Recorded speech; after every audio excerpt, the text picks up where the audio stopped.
आज हमें पूरा दुनिया के सामने साबित कर दे कि हमनी के प्यार कितना पवित्र बा। यही पवित्र मंदिर में मैया के साक्षी मान के हम तो क्या अपन अर्धांगिनी बनाए। ना बड़ी मालकिन रोक दा, ये अनर्थ था।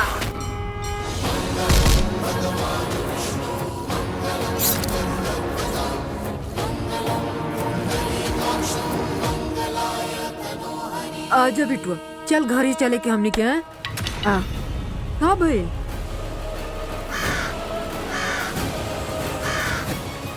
बचपन से पता नहीं काहे के कौआ के देख के का हो जाला। अभी कैसे रिएक्ट करी हमके नहीं पता। जब तक कि अखंड ब्रह्मांड बा तब तक हम सिर्फ और सिर्फ कार्तिक जी के रहें। निकल जो यहाँ से। निकली तो तुम्हारी बस सिंदूर।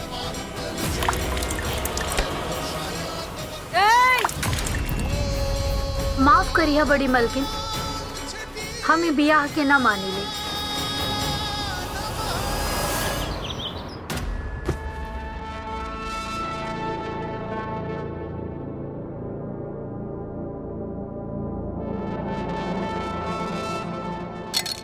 ले दवाई खो अपन। अरे खो।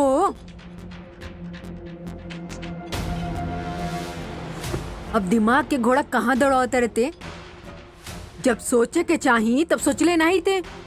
पता बा कहाँ अनर्थ करके आवत रे। ले खो दवा।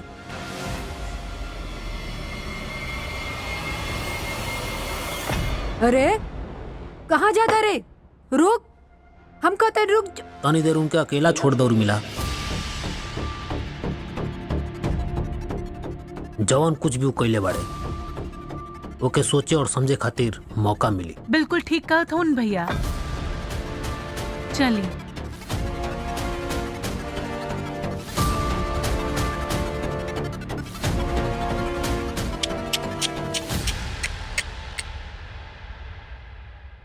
आज रउआ खातिर बहुत बुरा लागता मम्मी जी। काहे कि इक्का दुक्का तो हम ही जाने नी। अब ससुर जी तो रउआ के कुछ समझे नहीं ना। हाँ, पर हम रउआ के समझे नहीं मम्मी जी। देखी ना, जवन बेटा के डोर आज तक रउआ हाथ में रहल, कल के आई लईकी उ डोर के काट दिहस। बहुत बुरा भाई। ममता के कपट सांप के ओ विष जैसन बा, जेकर नशा उतारल नहीं जा सकेला। जे भी हमरा कार्तिक के हमरा से छीनल चाहता, ओकरा के अपना अर्थी के फूल अपना हाथई से सजाए के पड़ी। देखतानी हम वैष्णवी और कार्तिक के शादी होत कैसे बा।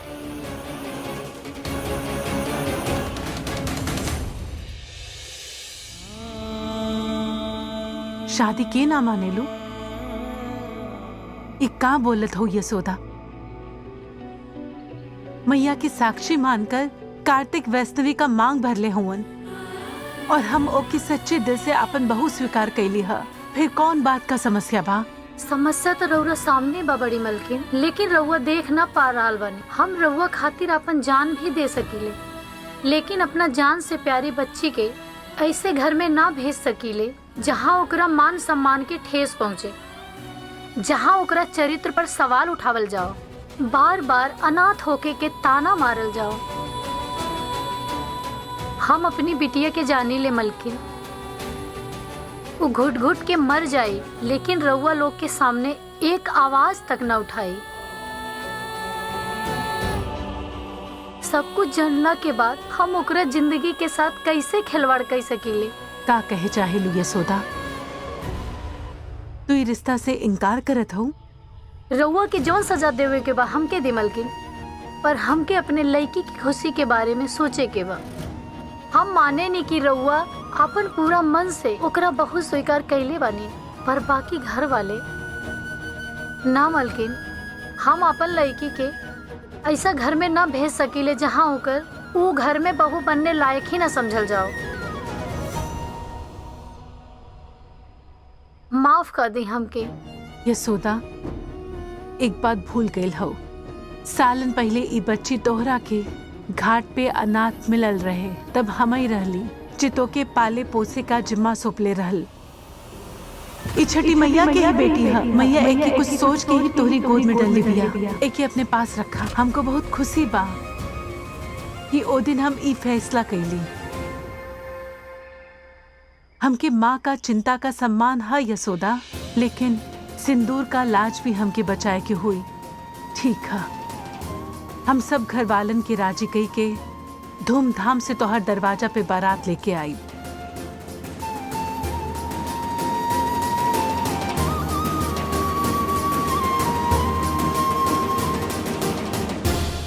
और अपन बहू के पूरा मान सम्मान के साथ बहू बना के ले जाई।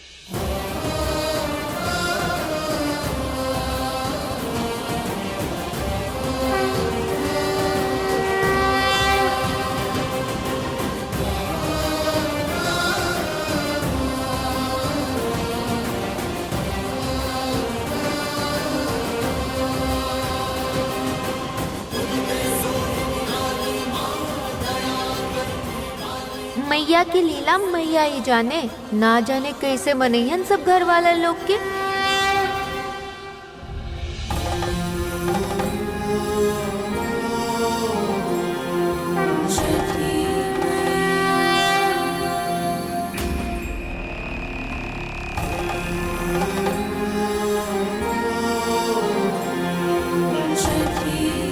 अपन लीला पे इतना घमंड ना करी सृष्टि। जेकरा के रउआ घमंड समझेनी वो आत्मविश्वास है एगो भक्त के अपन भगवान पे, जेकरा शक्ति से विकट मार्ग भी आसान हो जाला। रउआ के का लगत है एक मांग में सिंदूर भर के रउआ का जीत हो जाई? ई करके रउआ हमार शक्ति के ललकर ली है। अब देखी, जब तक पूरा सृष्टि में रउआ का पूजा करे लायक कोई ना बचे, तब तक हम चैन से ना बैठब। ब्रह्मांड में केवल एक ही नाम गूंजी और ऊ होई कृतिकायन का। हर ओर केवल हमार भक्ति होई। अनंत काल से रउआ और हमार बीच ई प्रतिस्पर्धा चलत आवत बा। बाकी रउआ जानता नहीं आज तक रउआ जीत काहे न पैनी है। काहे कि रउआ अपन भक्ति भय के बल से प्राप्त करे के चाहता नहीं, जबकि हमार भक्ति खाली श्रद्धा से ही होखेला। कर्म के फेर से हमने देवी देवता भी अछूत नहीं की। बुरा कर्म रउआ के कभी भी पूजनीय ना बना सकेला। भय के मार्ग से भक्ति कबो स्थापित ना कल जा सकेला।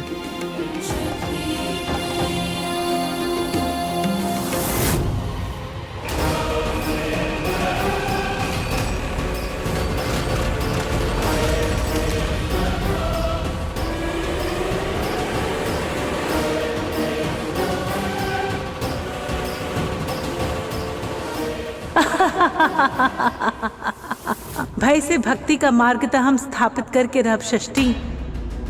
जब तक पृथ्वीवासी हमार पूजा ना करेलन, एक एक करके हम उनकर विनाश करत रहब। कार्तिक के हाथ रवा वैष्णवी का मांग भरवैले रहलिन ना, और हम उहे मांग का सिंदूर छीन ले त हम वैष्णवी से ओकर उही सिंदूर छीन ले, विधवा बना दे बोके, और रउआ कुछ ना कर पायब।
प्रेम, सिंदूर, अर्धांगिनी,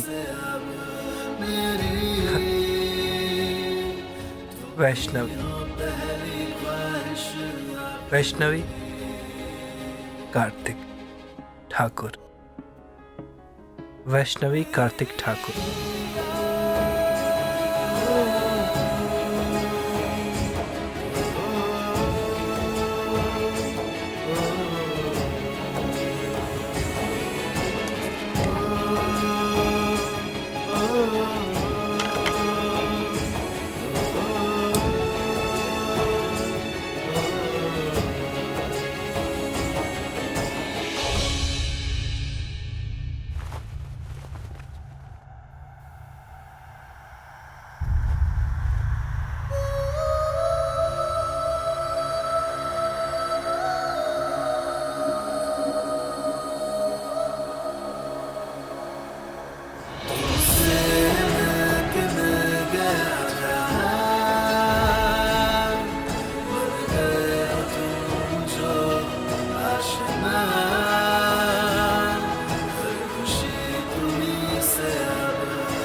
काहे तंग करते रे हमरा बहुरिया के? हाँ, उतर नीचे। हाँ हाँ हाँ हाँ हाँ। ठीक है, खाद बन।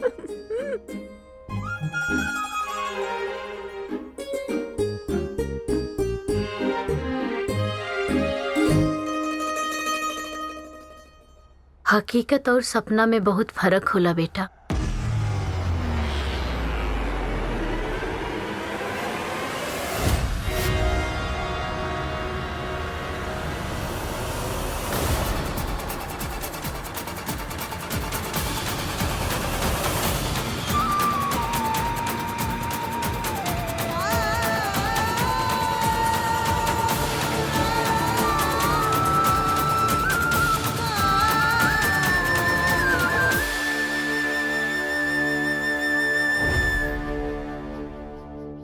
हम जानी ले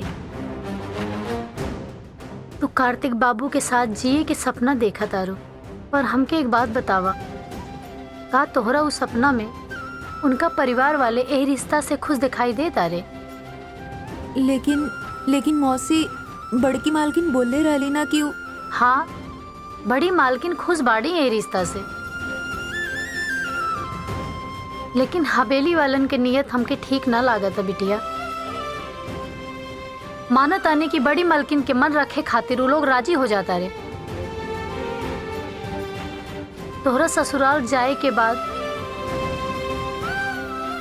अगर वो लोग तोहरा के परेशान कैनी तो हम का करब? बदतमीज, तोहार इतना हिम्मत ठाकुर खानदान के रिश्ता के मना करबो?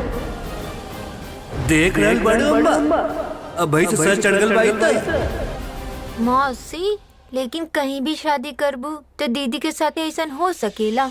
रउआ इतना उल्टा उल्टा काहे सोचा तानी? वैसे भी हमनी के काला से कुछ नहीं होई। मैया कह देले बाड़ी हमरा से कि कार्तिक जीजू की शादी दीदी से ही होई। ई देखला, जीजू दीदी के मांग भी भर देले बा ना। अरे मोरी मैया, विद्या भर के हवा नहीं, अब बात देखा कितनी बड़ी बड़ी, ऐसे लागेला जैसे 24 घंटा मैया रानी एकरा से बात करेली। करबे करेली ना, और हमार छोड़ा ई त माने लू ना कि ई सब मैया के मर्जी से ही होता। मैया के मंदिर में मैया के सामने उरक्षस्वा के भैले पर भी कार्तिक जीजू दीदी के मांग भर देलन। इसे तो ये साबित होला ना कि ई जोड़ी मैया बनेले बाड़ी। ऊ देखा आशीर्वाद भी देता रही।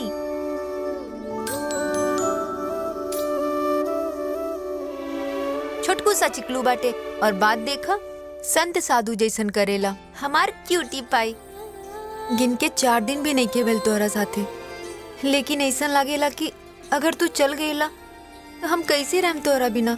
रहे के काहे बा हमरा बिना। छोट से चिकलू तो है, अपने सामान में बांध के ले चलिए हमके अपना ससुराल।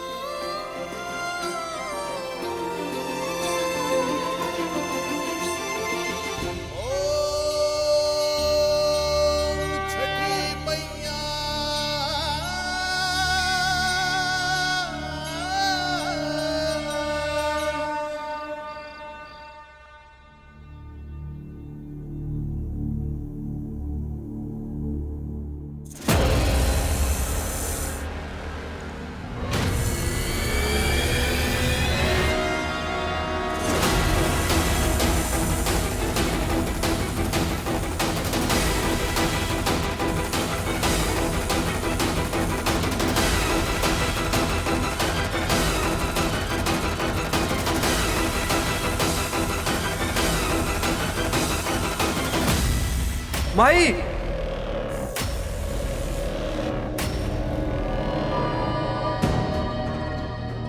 अत्यंत क्रोधित लगत बानी। का भय षष्ठी? रउआ जो भी कहनी हा उ उचित ना कहनी हा माता। रउआ के ऐसा ना करे के चाहत रहे। उचित अनुचित सब दृष्टि का खेल है षष्ठी। अब रउआ खातिर जे उचित है वो हमार खातिर अनुचित है, और जौन हमार लिए उचित है वो रउआ के खातिर अनुचित। अब देखे के ई है कि ओ घर में सब विवाह का उत्सव मनाए चाहत हुवन, और ऐसन समय में उनके दुख के सागर में डुबो दिया जाए तो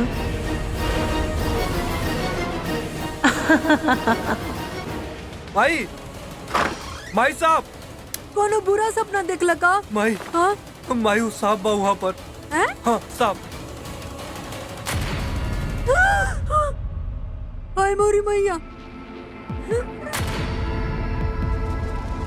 बेटा तोके कुछ भइल त ना? कटलस त नहीं तोके सा?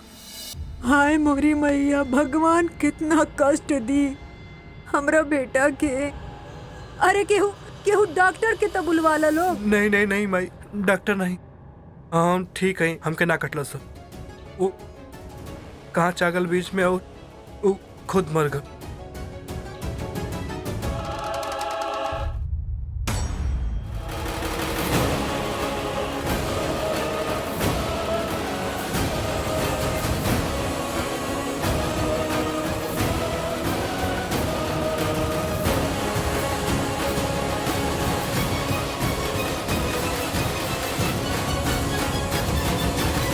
उपेंद्र, हम जाने नहीं तू हमार मन रखे खातिर और रिश्ता खातिर हामी भले रहला ना। और अब तक कार्तिक भी ओके चुन ले बा।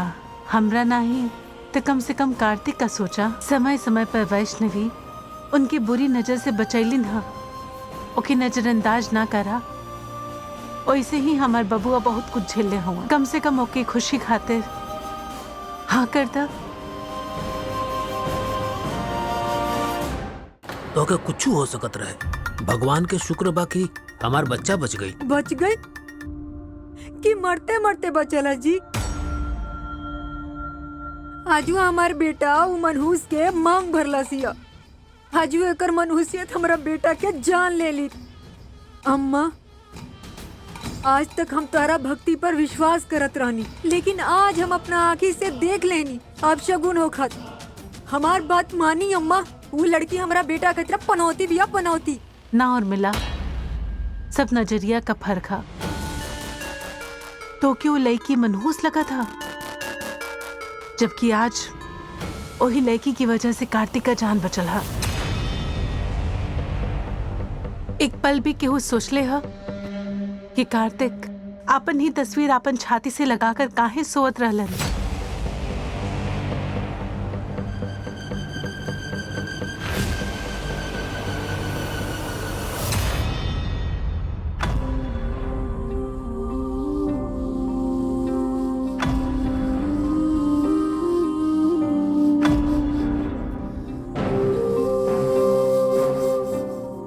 ए तस्वीर का टुकड़ा का वजह से एक सुहागन का शक्ति ही हमार बबुआ का जान बचैले हा। अब तो हमों के 100% भरोसा हो गया हा कि छठी मैया ही वैष्णवी की चुनले हैं हमार कार्तिक खातिर। तो बस हम और देर ना करे के चाहता नहीं। कल के कल कार्तिक का ब्याह हुई। का काल? हाँ उर्मिला, लड़की वालन के हवेली आय का न्योता भेजा सह सम्मान। ब्याह का सब रस्म यही हुई। सभी लोग अपन हाथ फैला के नई बहू का स्वागत करे खातिर तैयार हो जा। ए भोगीलाल, ई बुढ़िया तो कालिए के काल शादी कराए चाहतिया। कैसे भी करके कालिए के काले ब्याह के रोके के पड़ी। उपेंद्र, हम जानत है तो पहले हमार मन रखे खातिर इस रिश्ता के हामी भर ले रहला ना, पर अब तक कार्तिक भी और रिश्ता के चुन लेलन।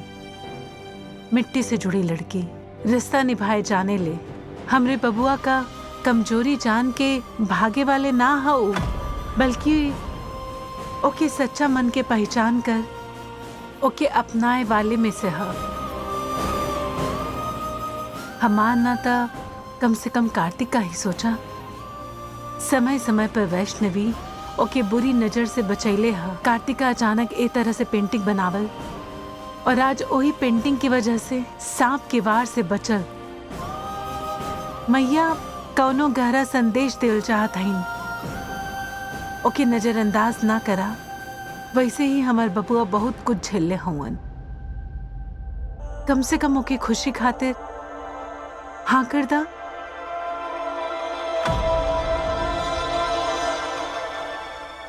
ए पीढ़ी के बच्चा का ये आखिर शादी हुई।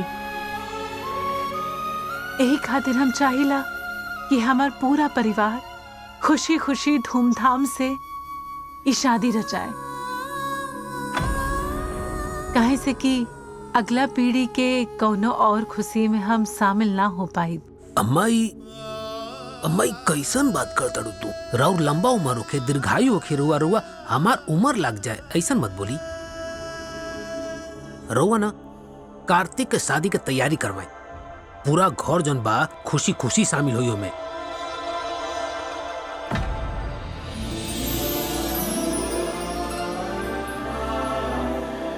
सच्ची?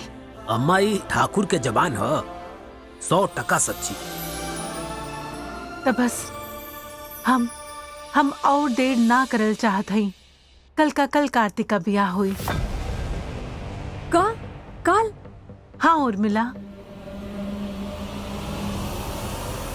लड़की वालन के हवेली आय का न्योता भेजा सह सम्मान। ब्याह का सब रस्म यही हुई। सभी लोग अपन बाह फैला के नई बहू का स्वागत करे खातिर तैयार हो जा। हमरे कार्तिक का ब्याह हुई। बिल्कुल हुई। हाँ। ए भोगीलाल, ई बुढ़िया तक काली के काल ब्याह कराए चाहतिया। अब कैसे भी करके काली के काल ब्याह के रोके के पड़ी। साक्षात भगवान भी आ जाए ना तो हमरा के ब्याह तोड़े से केहू ना रोक सकेला। सत्य और प्रेम मानव जीवन के ऐसन दो मूल्य है जे मानव के कर्तव्यनिष्ठ बनावेला। प्रेम भाव मनुष्य के मानवता के गुण में मानव के सबसे ऊंचा स्तर पर लेके जाला। ये दुगो मूल्य आधार जीवन के कठिन से कठिन परीक्षा में मनुष्य के उत्तीर्ण होखे में सहायक बा। अगर भीतर सत्य और प्रेम के वास बा तो कोई भी मुश्किल के पार करे के आसान हो जाला।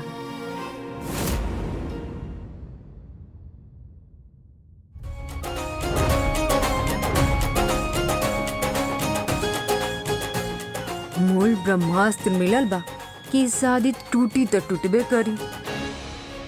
पूरा गांव वाला लोग के एकर सच्चाई तो पता चल जाई। फिर तो ई का दूर दूर के गांव वाला भी ए मूरख के अपन लड़की ना दिलो बियाह खातिर।